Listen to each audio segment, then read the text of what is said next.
प्रधानमंत्री नरेंद्र मोदी ने अंबाला में विजय संकल्प रैली को किया संबोधित। कांग्रेस पर जमकर साधा निशाना। कहा, कांग्रेस ने वन रैंक वन पेंशन मुद्दे पर की सियासत।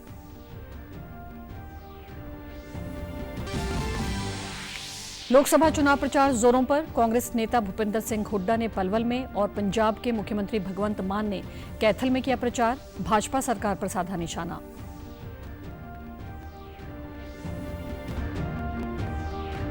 नूंह जिले में कुंडली मानेसर पलवल एक्सप्रेस वे पर बस में आग लगने से 9 व्यक्तियों की मृत्यु और 20 से अधिक घायल।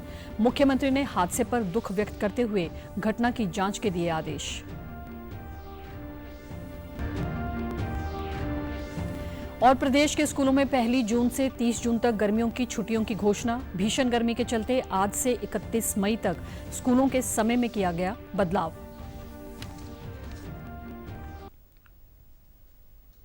नमस्कार, मैं भानुप्रिया। अब समाचार विस्तार से। प्रदेश में अब लोकसभा मतदान के लिए 1 सप्ताह का समय रह गया है। तो आइए सबसे पहले नजर डालते हैं तापमान के साथ बढ़ रही देश व प्रदेश की चुनावी हलचल पर।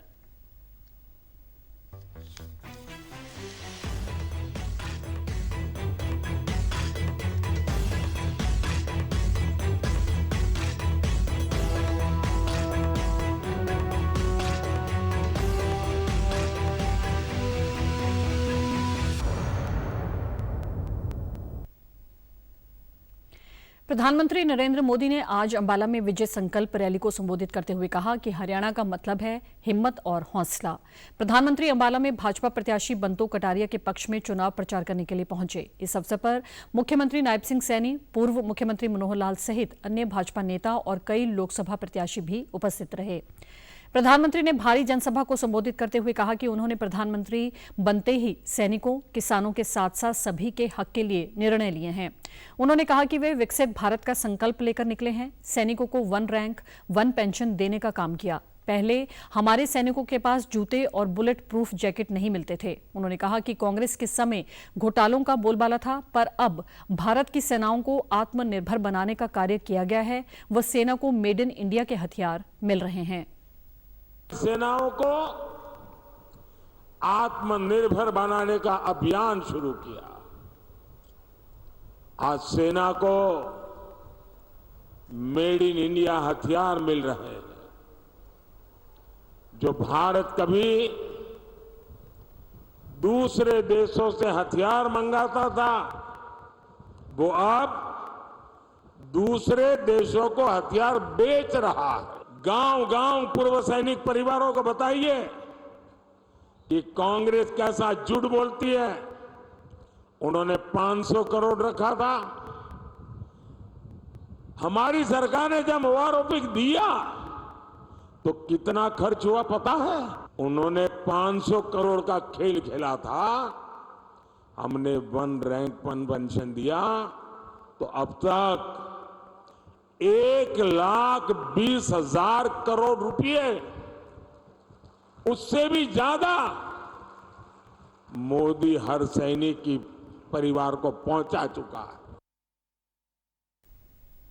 उन्होंने कांग्रेस पर सैनिकों के साथ साथ किसानों को फसलों का सही मूल्य देने और गन्ना किसानों के मुद्दे पर राजनीति करने का आरोप भी लगाया। प्रधानमंत्री ने कहा कि पिछले 10 वर्षों में लगभग 20 करोड़ रुपए का एमएसपी पर अनाज किसानों से खरीदा गया है, जबकि कांग्रेस ने सिर्फ 7,30,000 करोड़ का अनाज एमएसपी पर खरीदा। अब किसानों के बैंक खातों में सीधा पैसा जमा होता है। 10 साल में 7.5 लाख करोड़। और मोदी ने क्या किया? 10 साल में 20 लाख करोड़ रुपए का एमएसपी में हमने किसानों से अनाज खरीदा, यानी 3 गुना अनाज एमएसपी पर खरीदा गया। और पहले तो पैसा मिलने में भी कई महीने लगते थे। अब पैसा सीधे किसान के नाम पर बैंक के खाते में जमा हो जाता है। प्रधानमंत्री ने प्रदेश के खिलाड़ियों का जिक्र करते हुए कहा कि हरियाणा के खिलाड़ियों, विशेषकर महिला खिलाड़ियों ने देश दुनिया में प्रदेश का नाम रोशन किया है। प्रधानमंत्री ने कांग्रेस और आम आदमी पार्टी के प्रदेश में साझे प्रचार पर तंज भी कसा। कहा कि हरियाणा में कांग्रेस के हाथ में झाड़ू है और पंजाब में कांग्रेसी कह रहे हैं झाड़ू वाले चोर हैं। प्रधानमंत्री मोदी ने भाजपा प्रत्याशियों के हक में मतदान की अपील की। इसके बाद प्रधानमंत्री नरेंद्र मोदी ने सोनीपत के गोहाना में भी जनसभा को संबोधित किया। उन्होंने कहा कि मोदी के फैसलों से कांग्रेस घबराई हुई है। कांग्रेस देश विरोधी एजेंडा लेकर आई है और कांग्रेस फिर से धारा 370 लेकर आएगी। प्रधानमंत्री ने कहा कि मुकाबला जब सत्य और असत्य के बीच हो तो विजय सत्य की होती है। उन्होंने कहा कि देश की संपत्ति पर गरीबों का हक है और ये मोदी का दौर है, वो विकास का दौर जारी है। आप मुझे बताइए भाई, अपने यहां किसी भी राज्य में चले जाओ, हर मां बाप कैसी भी जिंदगी जीता हो, ये उसके मन में एक इच्छा रहती है कि भाई कुछ बचत करूं और मरने के बाद बच्चों के लिए कुछ छोड़ करके जाऊं। ये हर मां बाप की इच्छा रहती है कि नहीं रहती? अपने संतानों को कुछ दे करके जाने का हर एक का मन में इच्छा रहती है ना। कोई मां बाप बच्चों के लिए कर्ज छोड़ करके नहीं जाना चाहता, कुछ न कुछ दे करके जाना चाहता है। अब ये कांग्रेस वाले लाए हैं कि आपके मरने के बाद आपकी जो संपत्ति है वो आपके संतानों को नहीं जाएगी, उसमें से आधी, उससे भी ज्यादा ये वो सरकार बनी तो ले लेंगे और बचा हुआ आपके बच्चों को मिलेगा। क्या आपको ये विरासत कर मंजूर है? क्या इसे स्वीकार कर सकते हैं क्या?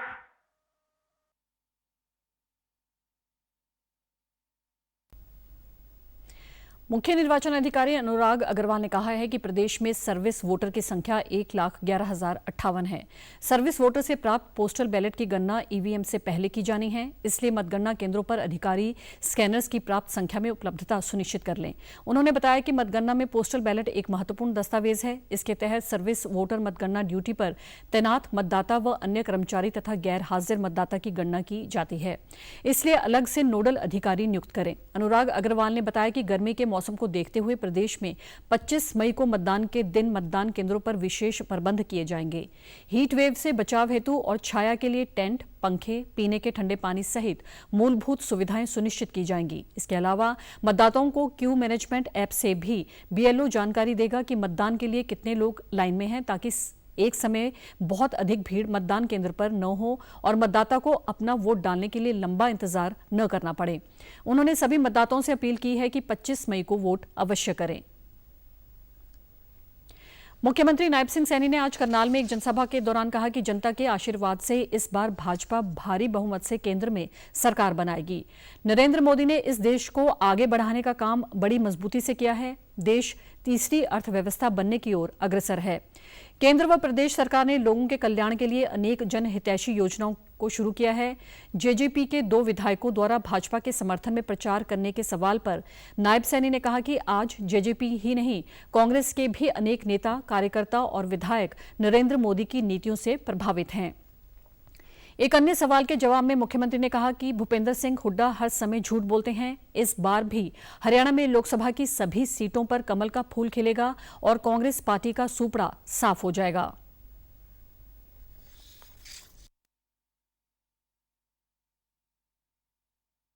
कांग्रेस के बड़े नेताओं के परिवार के बच्चे आज मोदी जी की नीतियों से प्रभावित हैं और मोदी जी की नीतियों को लेकर के वो जन जन तक प्रचार कर रहे हैं, ताकि मोदी जी तीसरी बार बड़े मैंडेट के साथ इस देश के मुख्य सेवक के रूप में आकर के फिर इसको गति से आगे बढ़ाने का वो काम करें। लोगों की बड़ी अपेक्षाएं हैं और इस कारण से सभी लोग लगे हुए हैं। यहाँ अब पार्टीवाद नहीं रहा। हुड्डा साहब तो झूठ बोलते हैं, सुबह उठ करके झूठ बोलना शुरू करते हैं और शाम तक, जब तक वो बेड पे नहीं जाते तब तक झूठ बोलते रहते हैं। और पिछले दौरान के अंदर भी देखा 10 की 10 सीटें वो उनकी पार्टी हार गई थी। अब की बार भी 10 की 10 लोकसभा की सीटें कमल के फूल पे जीतेंगी और उनकी पार्टी का सुपड़ा साफ हो जाएगा। कांग्रेस नेता भूपिंदर सिंह हुड्डा ने आज पलवल के गांव अलावलपुर में फरीदाबाद लोकसभा से पार्टी प्रत्याशी महेंद्र प्रताप के समर्थन में आयोजित विशाल जनसभा को संबोधित किया। इस दौरान कई बड़े लोग कांग्रेस पार्टी में शामिल हुए। भूपिंदर सिंह हुड्डा ने कहा कि लोकसभा चुनाव के बाद हरियाणा में होने वाले विधानसभा चुनाव में भी प्रदेश की जनता ने कांग्रेस की सरकार बनाने का मन बना लिया है। कांग्रेस की सरकार में हरियाणा प्रति व्यक्ति आय, निवेश, कानून व्यवस्था, खेलों और युवाओं को नौकरी देने में पूरे देश में नंबर 1 प्रदेश था। लेकिन भाजपा सरकार में हरियाणा में बेरोजगारी, महंगाई, अपराध में नंबर 1 पर है। खेलों में भारत का नाम विदेशों में करने वाली बेटियों को जंतर मंतर पर घसीटा गया। खिलाड़ियों को आज तक न्याय नहीं मिला है। हरियाणा लगातार कर्ज में डूबता जा रहा है। उन्होंने कहा कि प्रदेश में कांग्रेस की सरकार बनने के बाद बुजुर्गों की पेंशन 6,000 रुपये प्रतिमाह की जाएगी। 300 यूनिट घरेलू बिजली निःशुल्क दी जाएगी। घरेलू गैस सिलेंडर की कीमत 500 रुपये से ज्यादा नहीं होगी। क्या करेंगे? कांग्रेस की सरकार बनेगी तो भाई हरियाणा में पहला काम मैं करूंगा, अपने बुजुर्ग की पेंशन 6,000 रुपये हम करेंगे। गरीब आदमी के लिए 300 यूनिट घरेलू बिजली माफ करेंगे। और जो गैस का सिलेंडर है 2014 में 400 रुपए का था, आज 1200 का हो गया। कांग्रेस की सरकार बनेगी तो उसको उस सिलेंडर की कीमत 500 से ज्यादा नहीं होगी। और जैसा मैं कह रहा था आपको, हम बेरोजगारी में इन्होंने नई बात चला रखी है। एक चला रखा है कौशल रोजगार निगम, कच्ची नौकरी, ठेकेदार की नौकरी, ना पक्की नौकरी, ना पेंशन, ना मेरिट, ना रिजर्वेशन। जब मर्जी निकाल दो, जब मर्जी लगा दो। लोगों का, युवाओं के भविष्य के साथ खिलवाड़ की जा रही है।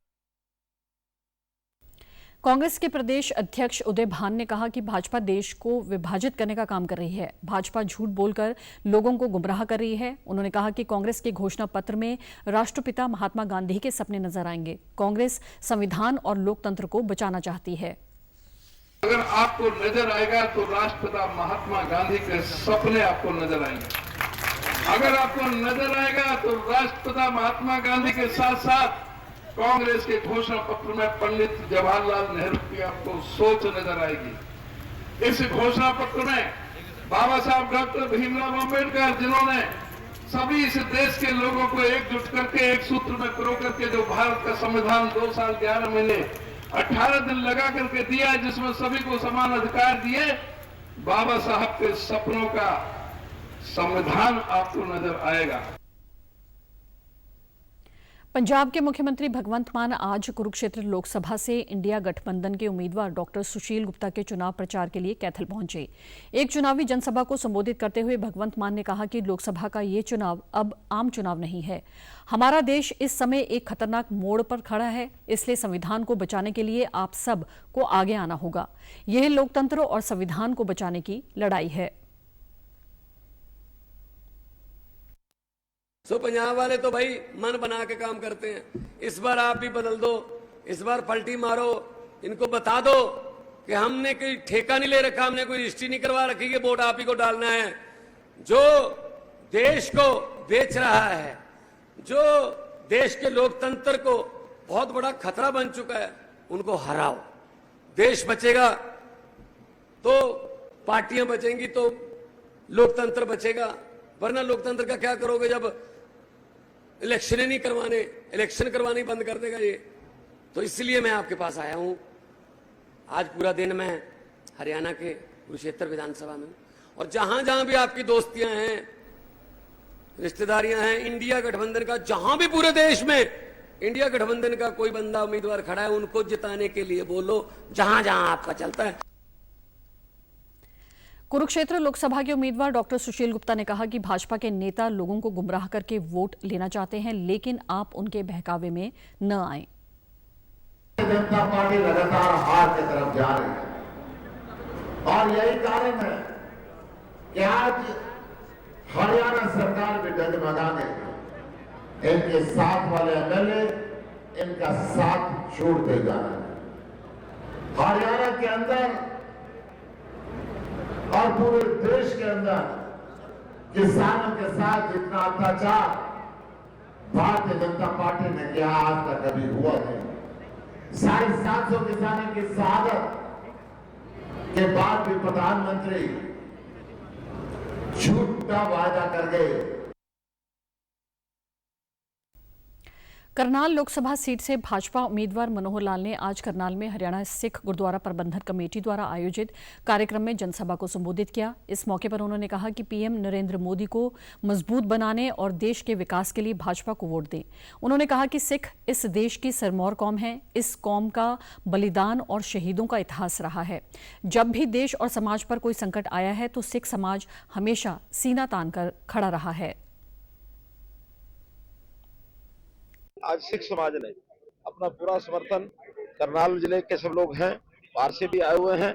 ऐसे ही 2 दिन पहले पानीपत में भी इस प्रकार का सम्मेलन हुआ था। तो पूरी लोकसभा क्षेत्र के अंदर सिख समाज एकदम साथ है और मैंने वोट की अपील भी की है। और इस सिख समाज की जो देन है अपने देश को, अपने समाज को, बहुत बड़ी देन है। ये कुर्बानी देने वाला, शहीदियों को देने वाला समाज देश का सिरमौर समाज है। इनकी मैं बहुत कदर करता हूँ और मैं स्वयं भी देखा जाए एक सिख परिवार से ही संबंध रखता हूँ। वहीं भाजपा नेता मनजिंदर सिंह सिरसा ने कहा कि जब देश आजाद हुआ तो जो महत्व हमें मिलना चाहिए था वह नहीं मिल पाया। कांग्रेस ने इतिहास को तोड़ मरोड़ कर पेश किया। प्रधानमंत्री नरेंद्र मोदी ने करतार साहिब कॉरिडोर का निर्माण शुरू करवाया। के लिए हमेशा खड़े रहे। उन्होंने कोई भी काम किया पहले गुरु साहब का आशीर्वाद लिया। और यहाँ खट्टर साहब का भी हमारा मकसद है कि देश के सिख जो हैं वो प्रधानमंत्री जी का साथ दें। और कांग्रेस जो कातलों की पार्टी है, जिसने इतने जुल्म किए हैं सिखों के ऊपर, बेशक जुल्म है, किताबें और किताबें लिखी जा सकती हैं, जिसने सिखों का गुरु ग्रंथ साहिब महाराज का स्वरूप ही नहीं छोड़ा, उस पर गोलियां चला दी, जिसने सिखों का श्री अकाल तख्त साहब ही गिरा दिया, जिसने श्री गुरुद्वारा श्री दरबार साहब पे हमला कर दिया हो, ऐसी पार्टी को वोट डालना पाप है। इसलिए हम इकट्ठे हैं। कृषि मंत्री कंवरपाल गुर्जर ने आज यमुनानगर में प्रेस वार्ता के दौरान कहा कि 2014 के चुनाव में लोगों ने एक सोच को लेकर मतदान किया था और 2019 में विकास कार्यों को लेकर मतदान किया। अब 10 साल के कार्यकाल और विकास को लेकर देश की जनता मतदान करेगी। उन्होंने स्वाति मालीवाल के मुद्दे को लेकर कहा कि केजरीवाल महिलाओं का मान सम्मान नहीं करते। उनके पीए ने महिला आयोग की पूर्व सदस्य के साथ मारपीट की और वे उसे लखनऊ में घुमा रहे हैं। जहां तक इनका कांग्रेस वालों का, कांग्रेस ने जिस प्रकार से महिलाओं का अपमान करने का काम किया जब भी इनके शासन इनके हाथ में रहा, और इनके लोगों ने जिस प्रकार से, और केजरीवाल का तो आज ही का देख लो, अभी उनकी पार्टी की राज्यसभा की सदस्य है और महिला आयोग की सदस्य रही स्वाति मालीवाल जी, और उसको माननीय मुख्यमंत्री के घर में ही, और मुख्यमंत्री के पीए नहीं, उसकी एक बर्बर पिटाई कर दी वहां पे। और उसके बावजूद भी जो प्रदेश के मुख्यमंत्री हैं और पार्टी के बड़े लीडर हैं, लेकिन उसके बावजूद भी उन्होंने इस बात का कोई अफसोस नहीं है कि उनकी पार्टी की इतनी सीनियर महिला, जिसका उन्होंने उसके पीए ने जिस प्रकार से अपमान कर दिया, उन्हें इस बात का कोई अफसोस नहीं, क्योंकि वो उस पीए को अपने साथ लेकर लखनऊ भी घूम रहे। उसके बाद उसको दूर नहीं किया इस बात के, उसको सजा देनी चाहिए थी। हालांकि संजय जो उनके हैं, जो राज्यसभा के सदस्य, उन्होंने कहा कि वो संज्ञान में है केजरीवाल जी के और वो इस पर एक्शन लेंगे। अंबाला लोकसभा से कांग्रेस प्रत्याशी वरुण चौधरी ने यमुनानगर में एक जनसभा को संबोधित करते हुए कहा कि भाजपा ने 2 करोड़ नौकरियां देने की बात कही थी, स्मार्ट सिटी बनाई जानी थी और किसानों की आय दुगनी करनी थी, लेकिन कोई काम नहीं हुआ। देश जुमलेबाजी से विकसित नहीं होता। उन्होंने कहा कि कांग्रेस के राष्ट्रीय अध्यक्ष मल्लिकार्जुन खड़गे 21 मई को यमुनानगर की अनाज मंडी में लोगों को संबोधित करेंगे, जिसको लेकर लोगों में भारी उत्साह है। जो है पार्टी के लिए काम करती है, प्रत्याशियों के लिए आते हैं, तो वो भी आ रहे हैं। और हमारे बीच में 21 तारीख को श्री मल्लिकार्जुन खड़गे जी हमारी नई अनाज मंडी में 9:30 बजे आ रहे हैं। मैं तो कह रहा हूँ ना कि चुनाव ही जन जन लड़ रहा है, मैं तो केवल उनके साथ चल रहा हूँ। सबका मन है कि ये चुनाव लड़ना भी है, जीतना भी है, भारी उत्साह है। ये ऐसा चुनाव बन गया लोकसभा का जैसे विधानसभा का चुनाव होता है। दोपहरी में भी लोग खड़े हैं स्वागत के लिए कि आओ लड़ेंगे, मिलकर लड़ेंगे, उम्मीदवार बन के लड़ेंगे। वरुण चौधरी बन के आज जन जन लड़ रहा है। जो कहने से नहीं होता, करने से होता है। और ये जुमलेबाजों से पूछो भी जुमलेबाजी के अलावा क्या करा। आज भी जुमलेबाजी पे ही कहते हैं हम चुनाव लड़ेंगे और जीतेंगे, पर जनता ने मन बना लिया, जुमलेबाजी नहीं चलेगी। कांग्रेस के राष्ट्रीय मीडिया प्रभारी पवन खेड़ा ने आज चंडीगढ़ स्थित हरियाणा कांग्रेस भवन में प्रेस वार्ता की। उन्होंने कहा कि 18वीं लोकसभा के लिए हो रहे चुनावों में देश में मोदी लहर नहीं है। भाजपा द्वारा 400 पार का नारा गलत साबित होगा और भाजपा को 300 से कम सीटें प्राप्त होंगी। पवन खेड़ा ने अग्निवीर योजना की निंदा करते हुए कहा कि ये वीरों की धरती है और अग्निवीर योजना में युवाओं को 4 साल में रिटायर्ड किया जा रहा है, जो सही नहीं है। उन्होंने भाजपा पर किसानों खिलाड़ियों के मुद्दे पर सियासत करने का आरोप भी लगाते हुए कहा कि अब देश के लोगों ने संविधान बचाने व इंडिया गठबंधन को जिताने का मन बना लिया है। 400 पार वाले लोग हैं वो 200 के आसपास वाकई लड़खड़ा रहे हैं, इसमें कोई शक की बात नहीं। हर राज्य में ये कम होते दिख रहे हैं। जहां इन्होंने बढ़ने की उम्मीद सोची थी वहां बढ़ नहीं रहे हैं। अरे इस देश का किसान इस देश का गौरव है। हम अगर अग्निवीरों के साथ खड़े हैं तो ये हम कुछ गलत नहीं कर रहे। हमें गर्व है इस बात पर कि हम अग्निवीर जवानों के साथ खड़े हैं, उनकी लड़ाई लड़ रहे हैं। ये गारंटी दी है कि किसानों के लिए जो एमएसपी का कानून, जो कि स्वामीनाथन आयोग की जो रिपोर्ट है उसके आधार पे होना चाहिए, वो हम बनाएंगे। ये गारंटी दी है कि 15 अगस्त तक 30 लाख खाली पड़े सरकारी पदों को भरने की प्रक्रिया शुरू कर दी जाएगी। ये गारंटी दी है कि हर गरीब परिवार की महिला को हर साल 1 लाख रुपए महालक्ष्मी योजना के तहत उनके खाते में आएगा। प्रदेश के वित्त मंत्री जेपी दलाल ने कल भिवानी के लोहारू क्षेत्र के विभिन्न गांवों में चुनाव प्रचार किया। उन्होंने ग्रामीणों से भाजपा प्रत्याशी चौधरी धर्मवीर सिंह को अधिक से अधिक मतों से जिताने की अपील की। जनसभा को संबोधित करते हुए उन्होंने कहा कि बाजरे का न्यूनतम मूल्य बिल्कुल कम था, जिसको बढ़ाने के लिए भाजपा सरकार ने बाजरे को भावांतर योजना में शामिल किया। सरकार ने किसानों को समृद्ध बनाने के लिए योजनाएं शुरू करने के साथ साथ बागवानी केंद्र भी बनाए हैं। भाजपा के शासनकाल में दक्षिण हरियाणा में वर्षों से नकारा पड़ी नहरों में पानी आया और किसानों को जीवन दान मिला।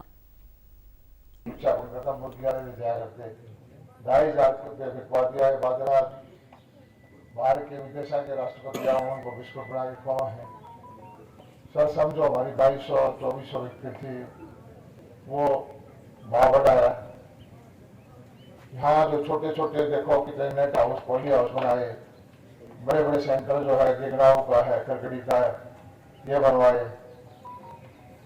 लोहारू के अंदर भी बाईपास बना गया है, फ्लाईओवर बना है, कॉलेज बना है। कहने का मतलब ये है कि सरकार में रहने का अपने इलाके को फायदा हुआ है। भिवानी महेंद्रगढ़ लोकसभा क्षेत्र से भाजपा प्रत्याशी चौधरी धर्मवीर सिंह ने कल चरखी दादरी जिले के बाड़रा विधानसभा के 2 दर्जन से अधिक गांवों का दौरा कर चुनाव प्रचार किया। धर्मवीर सिंह ने ग्रामीणों को संबोधित करते हुए कहा कि भाजपा सरकार ने पूरे प्रदेश में समान रूप से विकास कार्य करवाए हैं। प्रदेश में अनेक नेशनल हाईवे व कॉरिडोर बने हैं, जिससे विकास को गति मिली है। राजनीति के अंदर, क्योंकि राजनीति तो वोट का सवाल है, पता नहीं कब किसको मिल जाए। मैं तो केवल अपनी ईमानदारी से एक बात कहना चाहता हूँ, जो मुझे समय मिला है उस समय को मैं भारत सरकार में बतौर सांसद था तो कोशिश करी कि हरियाणा प्रदेश को ज़्यादा से ज़्यादा हम अपना हिस्सा दिलवा सकें। बड़े बड़े नेशनल हाईवे हम बनवाएं, बड़ी बड़ी इंस्टीट्यूट हम बनाएं। जो एक आध चीज़ रह रही है उसको हम कोशिश करेंगे आने वाले 5 साल में, खासकर औद्योगिकीकरण के कारण जहाँ हम पिछड़े हुए थे, क्योंकि गुड़गांव और दिल्ली के आसपास 50 करोड़ रुपया किला जमीन है, हमारे यहाँ जमीन सस्ती है। वहीं कांग्रेस प्रत्याशी रावदान सिंह ने भिवानी शहर में प्रचार अभियान के दौरान कहा कि देश व प्रदेश में कांग्रेस के पक्ष में माहौल है। इस संसदीय क्षेत्र में बेरोजगारी और औद्योगिकीकरण के अभाव जैसे बड़े मुद्दे हैं। केंद्र सरकार ने अग्निवीर जैसी योजना लाकर इस सैनिक बाहुल्य क्षेत्र के युवाओं को स्थायी रोजगार से रोका है। कांग्रेस इन्हीं मुद्दों को लेकर चुनाव लड़ रही है। उन्होंने कहा कि पार्टी में कोई गुटबाजी नहीं है, कुछ लोगों के मतभेद हैं, लेकिन मनभेद नहीं है। पहले फौज में चले जाते थे, अब वो अग्निवीर की वजह से लोगों का जो है ना फौज के प्रति रुझान थोड़ा सा कम हुआ है, सबसे पहली बात। दूसरा, प्राइवेट इंडस्ट्री यहाँ पर एक टाइम था जिस टाइम पे यहाँ कपड़ा मिलें बहुत अच्छी मानी जाती थी, आज वो भी सब बंद होने के कगार पर है। और कोई नई आईएमटी के अंदर कोई मल्टीनेशनल कंपनी ऐसी कोई उद्योग नहीं आया जिससे लोगों को रोजगार मिल सके। फरीदाबाद लोकसभा क्षेत्र से भाजपा प्रत्याशी कृष्णपाल गुर्जर ने कल पलवल में रोड शो निकाला। इस दौरान लोगों ने उनका भव्य स्वागत किया। उन्होंने अपने संबोधन में कहा कि लोगों में भाजपा के प्रति जोश और उत्साह देखने को मिल रहा है। देश भर में मोदी लहर चल रही है। लोगों ने नरेंद्र मोदी को तीसरी बार प्रधानमंत्री बनाने का मन बना लिया है। उन्होंने कहा कि विपक्ष लोगों को गुमराह करने का काम कर रहा है। लोगों ने शहर इस अद्भुत ढंग से इस रोड शो में मेरे कार्यकर्ताओं का स्वागत किया, वो अभिनंदनीय है। उसके लिए कोई शब्द नहीं है।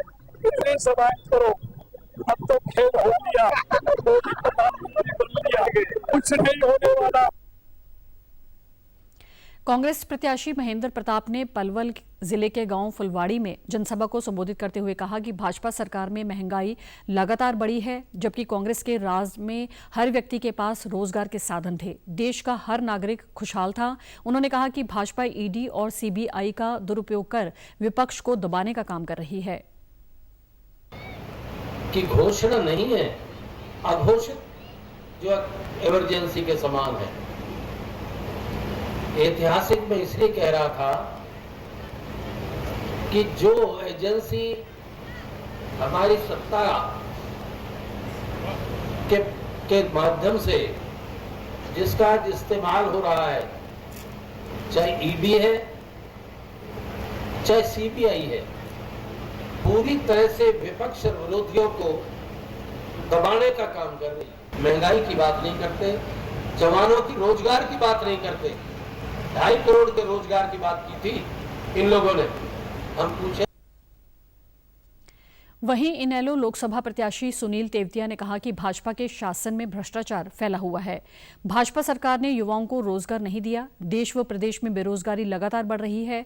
भाजपा प्रत्याशी मोदी के नाम पर वोट मांग रहे हैं। उन्होंने कहा कि इनेलो की सरकार आने पर फरीदाबाद क्षेत्र का विकास किया जाएगा। समर्थन हमें मिल रहा है हर गांव में, और जो दिन पे दिन हमें पहले से बढ़ के मिलता जा रहा है। और जब तक शायद चुनाव की तारीख आएगी तब तक हम लगभग चुनाव एक तरफा कर चुके हैं। जो पहले काम 100 रुपए में होते थे, आज 500 में होते हैं। 500 वाले 5000 में होते हैं। 5000 वाले 50,000 में होते हैं। होते अब भी हैं। जो ईमानदारी का ढिंडोरा पीटती है सरकार। आज दफ्तरों में जाकर देखो तो भीड़ लगी है। दूसरी बेरोजगारी। नूंह जिले के तावरू उपमंडल की सीमा के समीप कुंडली मानेसर पलवल एक्सप्रेस वे पर कल रात श्रद्धालुओं से भरी हुई एक बस में आग लगने के कारण बस में सवार 9 श्रद्धालुओं की मृत्यु हो गई और 20 से अधिक आग के कारण झुलस गए हैं। प्राप्त जानकारी के अनुसार ये श्रद्धालु मथुरा और वृंदावन के दर्शन करके लौट रहे थे। वह श्रद्धालु पंजाब और चंडीगढ़ से संबंधित हैं। श्रद्धालु एक टूरिस्ट बस किराए पर लेकर बनारस और मथुरा वृंदावन के दर्शनों के लिए गए थे। लगभग 60 श्रद्धालुओं में महिलाएं और बच्चे भी शामिल हैं। घटना वाले स्थान के समीप ग्रामीणों ने बस में लगी आग को देखा और एक युवक ने मोटरसाइकिल पर पीछा करते हुए बस चालक को इसकी जानकारी दी। इस समय तक आग बस में फैल गई। आग को काबू करने के लिए ग्रामीणों ने अपने स्तर पर प्रयास किया और पुलिस व दमकल विभाग को सूचित किया गया, पर आग फैलने के कारण 9 लोगों की मृत्यु हो गई व कई घायल हो गए। पुलिस अधीक्षक नरेंद्र बिजारणिया ने मौके पर पहुंचकर स्थिति का जायजा लिया और घायलों को अस्पताल में दाखिल करवाया। मैं जाग रही थी, थोड़ा सो रही थी, जाग रही थी, तो थोड़ी नीचे से आवाज़ आ रही थी, कड़ करके आवाज़। मैंने कहा शायद किसी मेन रोड पे चढ़ा रहे हैं तो नीचे से सड़क खराब होगी। तो लेकिन सड़क खराब नहीं, तो पता लगा आगे जाके एक हत्ती तो मुझे लगा कि स्मेल भी आ रही है थोड़ी, लेकिन वो गाड़ी को आगे लपटे लगी थी। कोई बाइक वाला पीछे से कहते 10 किलोमीटर से वो आग लगी हुई थी, पीछे से वो आ रहा था बंदा बाइक पे। जब ये गाड़ी की लपटें ज़्यादा हो गई तो उसने आगे बाइक रोक दिया कि तुम्हारी गाड़ी को आग लगी हुई है। तो हमें फटाफट बचाया। हम आगे बैठे हुए थे 2-3 सीट छोड़ के, हमने जंप किया आग के बीच में से ही, लेकिन बचाओ। 1:40 हो रही थी, इसमें आग लग रही थी। आग ही तेज थी, थोड़ी लग रही है आग, के बराबर चलती। हाँ, मैंने इसका आग आया तो मैंने ऐसा हाथ भी गिरा, बीच रोड पर आ गया तो मैं इसका आगे ड्राइवर ने डांटी ना। फिर एक बाइक वाला आया था बराबर में, उसने इससे बोला, जैसे इसने डांटा हम इसके पीछे ही भाग रहे थे। हमने जैसे शीशा फोड़े, गिड़ मारी थी, गिड़ से नहीं फूटे शीशा, इसमें से लाए हम बांस, फिर से शीशा फोड़े। जैसे हमने शीशा फोड़े थे लोगों को निकालने के लिए, हम निकालने के लिए जैसे शीशा फोड़े, फिर इसमें और ज्यादा आग लग गई थी। अच्छा, बैरबानी जैसे निकले 10-5 हमने खींच के बाहर फेंकी, फिर इसके बाद कंट्रोल ना हुई आग। हम पीछे हट गए, पानी भी लाए थे, लेकिन पानी से उससे मुख्यमंत्री नायब सिंह सैनी ने इस हादसे पर गहरा शोक व्यक्त किया है। मुख्यमंत्री ने करनाल में एक सभा के दौरान शोकाकुल परिवारों के प्रति दुख जताते हुए बताया कि हादसे की जांच के आदेश दे दिए गए हैं। देखिए, उसकी जानकारी ली है मैंने, दुर्भाग्यपूर्ण है और जो आग उसके अंदर लगी है उसकी जांच की भी बात कही है, किन कारणों से आग लगी है, और जो लोग अपना जीवन जिन्होंने पूरा किया है उनको और उनके परिवार के प्रति मेरी संवेदनाएं हैं। और परमपिता परमात्मा से मैं प्रार्थना करूंगा कि उन दिवंगत आत्माओं को अपने चरणों में स्थान दे, और उसकी जांच हो रही है, जांच के बाद पता लगेगा। गुरुग्राम से कांग्रेस प्रत्याशी राज बब्बर ने नूह हादसे के घायलों से अस्पताल में जाकर मुलाकात की और अपनी गहरी संवेदना व्यक्त की। उन्होंने इस हादसे के कारण नूह विधानसभा में आज होने वाले तकरीबन 1.5 दर्जन कार्यक्रम को भी स्थगित कर दिया और कहा कि ये बेहद दुखद हादसा है और वे जान गंवाने वालों के प्रति अपनी संवेदना व्यक्त करते हैं। अयोध्या से आ रहे थे और वृंदावन होते हुए, काशी होते हुए दर्शन कर रहे थे। ये सब लोग पंजाब से थे, होशियारपुर, जलंधर, लुधियाना के लोग हैं। कईयों ने तो अपने परिवार के 3-3 लोगों को खो दिया है। हालात बहुत खराब है। एक जो ऑर्गेनाइजर था वो खुद और उसकी माँ और उसके भतीजी तीनों एक साथ ही जल गए। प्रदेश में 1 जून से 30 जून तक गर्मियों की छुट्टियों की घोषणा की गई है। हरियाणा विद्यालय शिक्षा निदेशालय ने प्रदेश के सभी सरकारी, गैर सरकारी और सहायता प्राप्त स्कूल आगामी 1 जून से 30 जून तक बंद रहेंगे। 1 जुलाई से स्कूल दोबारा से खुलेंगे। वहीं प्रदेश में बढ़ रही गर्मी को ध्यान में रखते हुए हरियाणा शिक्षा विभाग द्वारा स्कूलों के समय में भी बदलाव किया गया है। विभाग द्वारा जारी जानकारी के अनुसार आज से 31 मई तक राज्य के सिंगल शिफ्ट वाले स्कूल सुबह 7 बजे से दोपहर 12 बजे तक खुलेंगे। डबल शिफ्ट वाले स्कूलों में पहली शिफ्ट सुबह 7 से दोपहर 11:30 बजे तक और दूसरी शिफ्ट दोपहर 11:45 से शाम 4:15 बजे तक होगी। समाचारों में आज इतना ही। नमस्कार।